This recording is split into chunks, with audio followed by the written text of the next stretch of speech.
Najhoršie čipsy, aké som kedy jedol, ešte ich nič neprekonalo, ako fakt otra.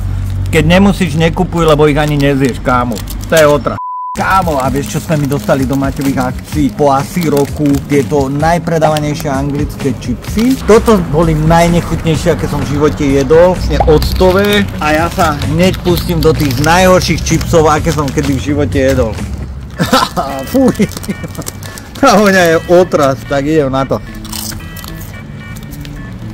Kámo, komu toto môže chutiť? Fú, ja keď som robil prvú ochutnávku na toto, tak kopec písalo, že najlepšie čipsy, že ich milujete, ale pre mňa horšie čipsy som v živote nedal, mne to vážne nechutí, Sofia, dajte.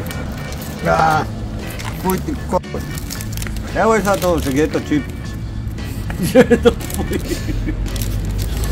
Nie je to také zle. Ďalšia chorá osoba, čo nemá chuťové bunky, fakt. Ale najlepšie na tom, že zo všetkých sa tieto vypredali jak prvé. Ja to proste nechápem. Potom druhé tu máme syrové, čo môže byť zle na syre, aj keď u Angličanov človek nikdy nevie. Tieto sú výborné. Krevetový koktail, ja vôbec nie som fanúšik zvierat z mora. Ja radšej také, čo behajú po lukách, kravičky a tak.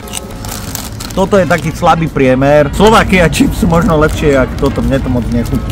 Ale tieto sú naozaj výborné. Majte krásny deň, čaute.